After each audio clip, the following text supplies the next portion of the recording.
Dealing with cancer and your treatment can leave your body very tired. It's normal to feel this way, and it's often a common side effect. Plan your day ahead carefully, as you may find it becomes harder to do those things that previously you took for granted. Make time for the small things and prioritize everything else, while making sure you take regular breaks. Develop gentle exercise and relaxation techniques, as these will help movement and alleviate breathing restriction. And above all, don't be afraid to ask for help. I felt tired and I'd done nothing. And that's the worst thing, you know. You can get out of bed and being asleep, you know, and within half an hour, you were tired again.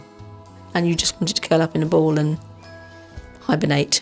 Mm-hmm. That was one of the hardest again. That was like the beginning, when it just became totally focused on getting through it. So there was no room for anything else, no room for pleasantries, anything. Couldn't do any of that. It was just because you were so tired and so exhausted. So you learn to take things in your stride, you know. If I want an early night, I'll have an early night.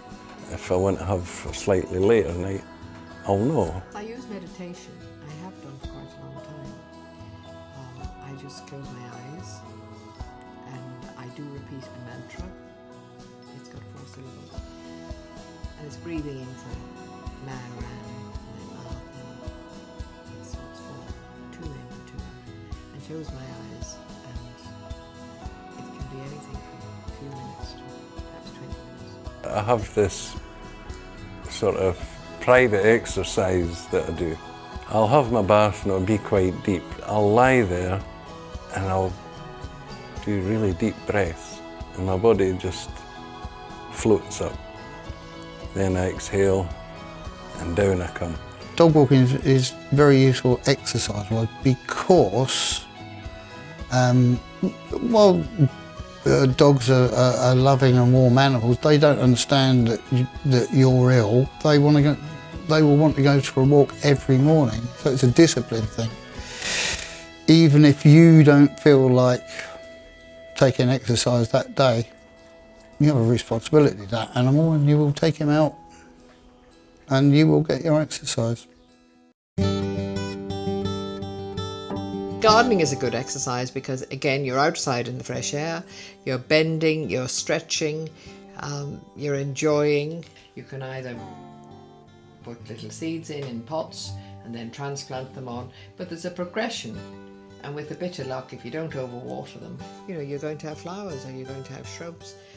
Going up the stairs and things like that, you know.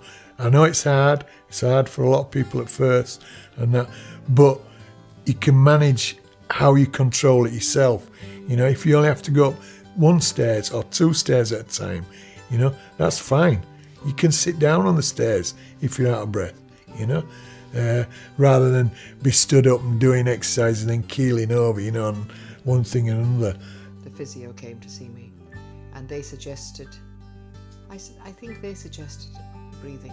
And some exercises to mobilise that part of the body, because it was on the left-hand side, the wound. And obviously, if the movement didn't occur regularly, we get some stiffness and that limitation of movement on that side. So you had a little bit of physiotherapy, and I gave you a tip. We're using a soft scarf just to mobilise as well. So you could do that, very gentle exercises.